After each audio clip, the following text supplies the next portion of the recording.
Ladies and gentlemen, especially the European Union, we would love also to tell the entire world that these youth of today that come running have forgotten that Europe itself is built on blood, respect, and even resolve from their own people.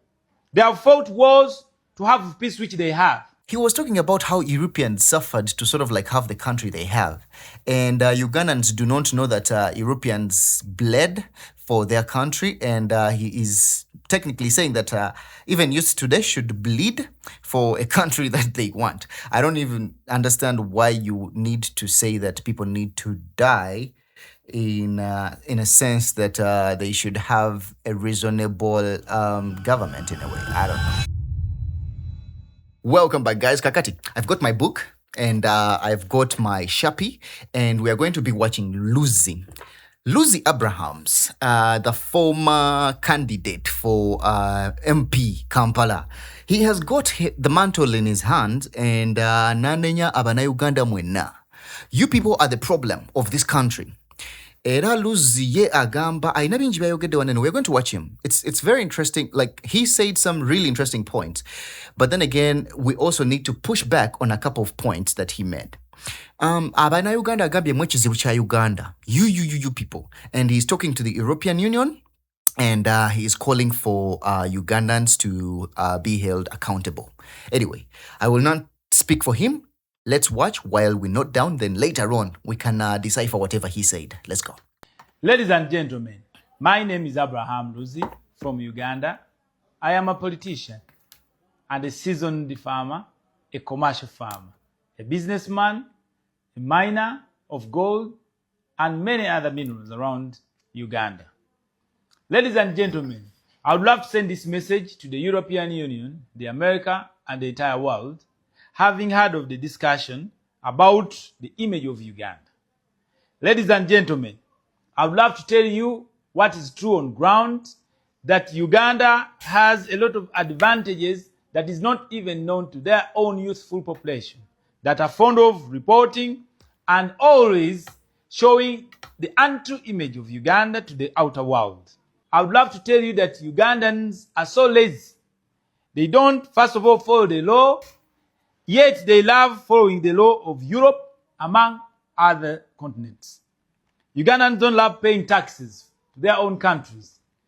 99% of Ugandans cheat, evade, and avoid tax, forgetting that it is tax that develop their own countries.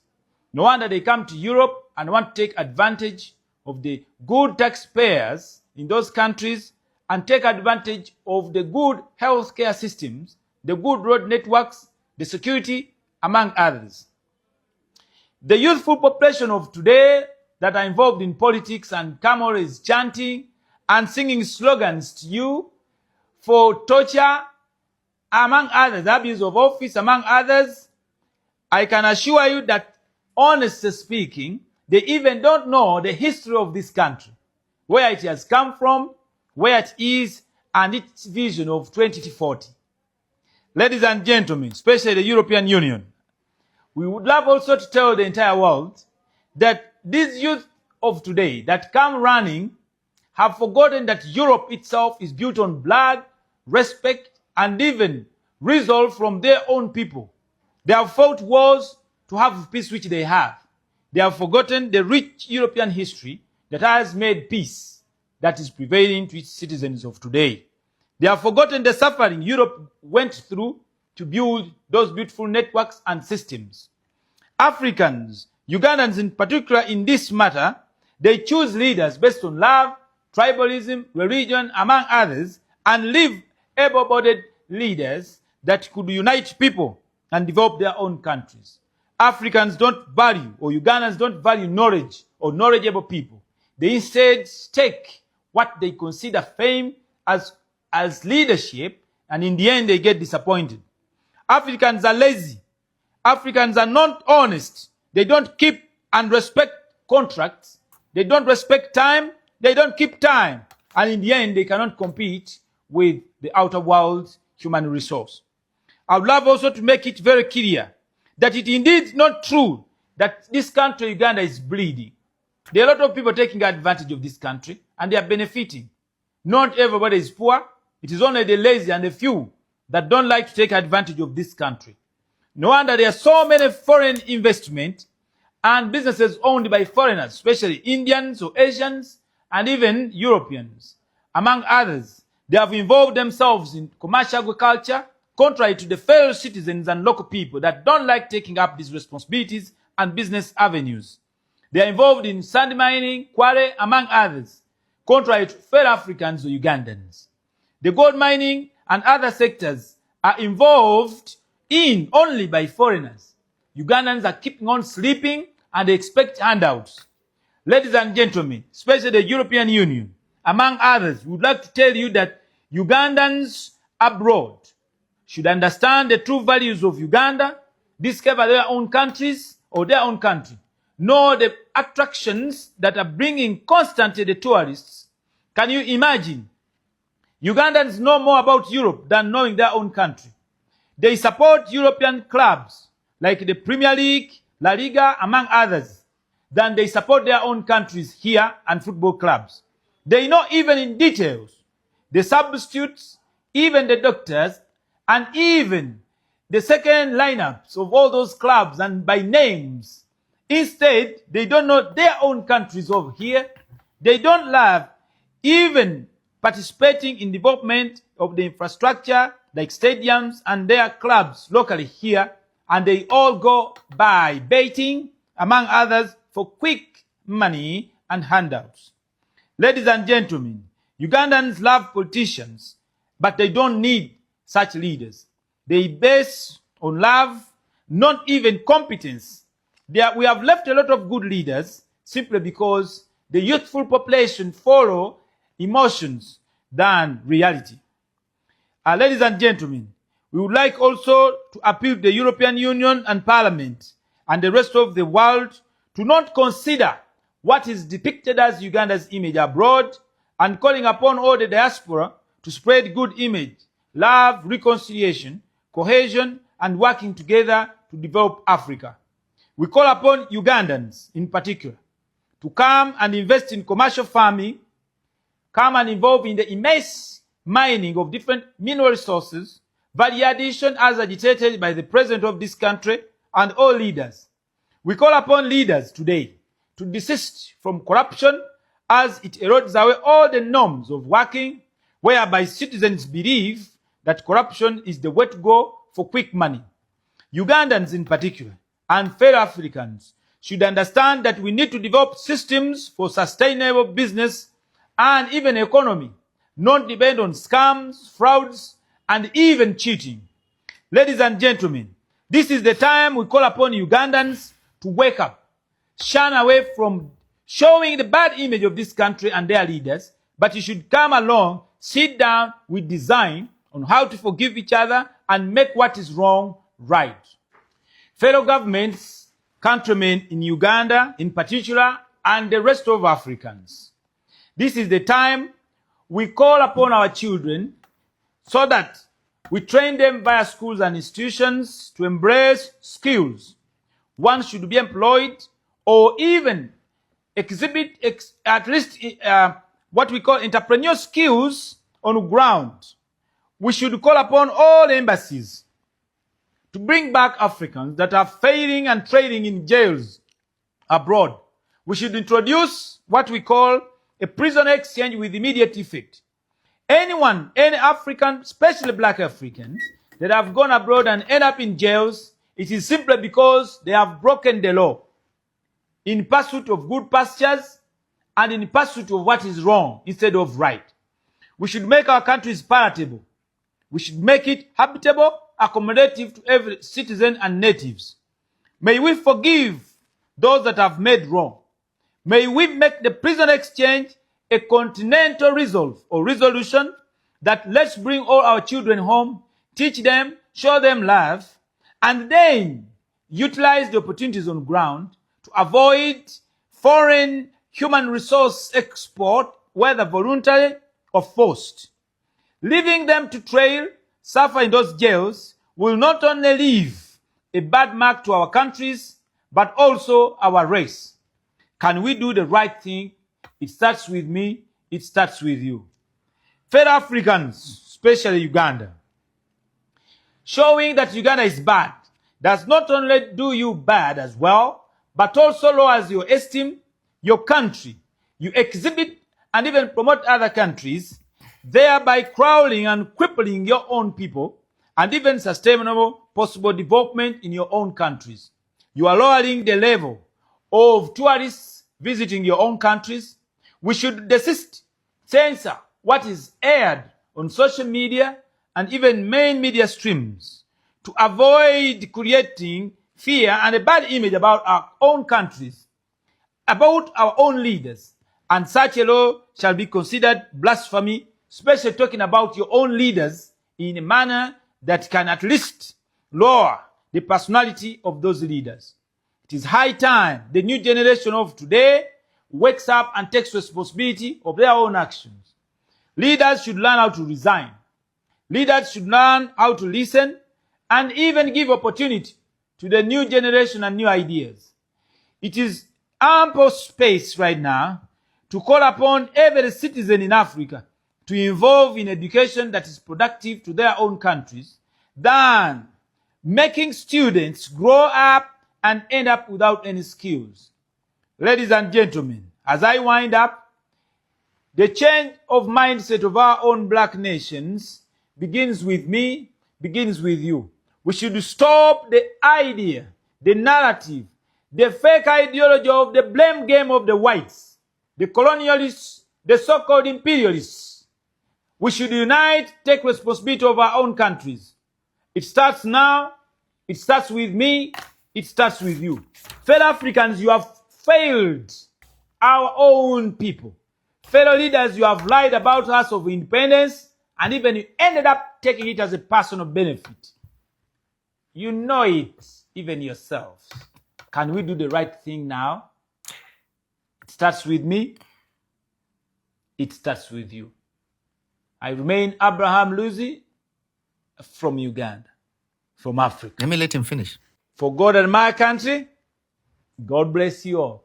Don't forget, Salah is tall. Got it. Let's break this down. Let's start with the last point he made about how we play the blame game as Africans, that Europeans are the ones who cause these problems and stuff like that. Even right now, I'm using English because I'm 100% sure there are people who watch this channel that don't understand my local language, which is Luganda. But if it wasn't that, I would probably be using my local language. Anyway, why do we blame white people to this date? We shouldn't. Because we've started, we know everything that we should know at the moment, and we are educated in a way. We should not blame white people for the fact that they colonized us. They made us learn whatever they wanted us to learn, and we did. Right now, we are trying to unlearn things that they told us that we're sort of like trying to take us away from our culture and all that. And I don't even know why people still believe in the white people religions. Anyway, away from that. Now, going back to where he started, Yagambi, Ugandans are lazy. You people are lazy. Maybe, more or less. Very many Ugandans are lazy and they don't even know how many government programs that are there that can sort of like change their lives. And I'm not on any side, really. But there are very many hardworking Ugandans that are also being failed by the what? The system. Let's not forget that. Yagambe, Ugandans don't pay taxes. I don't think this is a blame on Ugandans. Like, seriously. How can you blame me for not paying tax or evading tax, whereby these tax paying avenues are being put up by the government? The government should put up ways of paying tax that are much better than what we have today. That's maybe Ugandans will not evade taxes, or I don't know. Let's go on. They do not know history. And the youth, the 2020 vision, European suffering. He was talking about how Europeans suffered to sort of like have the country they have. And Ugandans do not know that Europeans bled for their country. And he is technically saying that even youth today should bleed for a country that they want. I don't even understand why you need to say that people need to die in a sense that they should have a reasonable government in a way. I don't know. I just don't understand that. Yes, if you read history, for every single government that is good for their people, there was bloodshed in a way. But do we really need to repeat the history? Can't we just sit down and get everything in line and be able to rule our children and grandchildren to a country that is more reasonable than what we do right now? I don't know. And then he's like choosing leader off of love. He was like, you youth, you people, you choose leaders or like because you love them, not because of what they're going to do. Maybe that's true. A little bit. Very many people just vote. That's why I'm thinking that voting should only be put to a household level. If a man is married and has kids, that's the only house that should vote. Maybe it's just too extreme, maybe, but I don't think everybody should vote. I don't think everybody should have a right to choose who is president. Maybe it's just me who thinks like that. They consider fame as leadership, and I think here he was targeting Bobby Wine, that Bobby Wine is famous and people vote him, so well, that's what I was thinking. That's where my signals were going in a way. Africans and time, that Africans, you people don't keep time. Uganda is not bleeding, apparently. LUZZI yagamba, teri bafa mu Uganda, nobody is dying and everything is okay. I do not know and I cannot confirm anything because I've not seen anybody. He has said, Ugandan expect handouts. You people love handouts so much. Whenever you go to the president, the only thing you talk about is kidu kidogo. What do I get from this? Like even like traffic and people just expect handouts and corruption. In a way, he spoke about corruption, and I don't think there is a government in the world that doesn't have corruption. But to me, it's more about what are the repercussions of a person who does corruption. What does the government do to them? Because corruption is a very easy thing to eradicate out of the country. It's very easy. But then again, it's so hard because the people who do corruption are the ones who are supposed to enforce the laws that curb corruption. They know more about Europe than Uganda. And he talked about football and the love of how Ugandans know more about European football and they don't know anything about Uganda. Please tell me, how am I going to love my home when the only thing I see from my home, and I'm talking about like a household, I go back to my father's home, and the only thing I see is like my father is always like quarreling with my mother, they're beating each other, we don't have a TV. As a kid, like I'm talking like I'm a kid now. We don't have a TV and everything like at home is, we eat very poorly. But then again, when I visit my friend who I go with at school and I visit their home, their mother is like so loving. They have a TV. They even have a PS5. Like, how am I going to love my home? Omogezi and not to get at that analogy.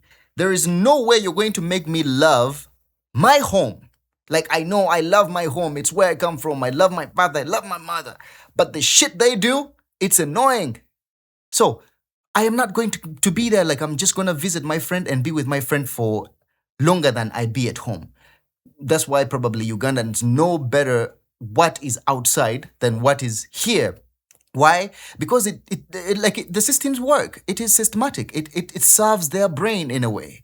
It makes them sort of like feel like they are part of something. So until we Ugandans learn how to work with systems and understand that this is how you make a person love where they come from, and you get to clean your home. The mother stops quarreling with the father, and they put the TV at home. They put the PS5 at home. Probably people will stop going to the neighbor's house. Nagamantino, they follow emotions, not reality. Don't believe what they and he told the European Union to not believe whatever that these people are telling you from Uganda, whether political or not. Anyway, if Western media can come here and they record whatever they record and show it to the world, I don't think it's Ugandans who showed them whatever they saw and recorded and took out. I don't think that's on Ugandans. Ugandans just, he talked about social media and how we should love our country more.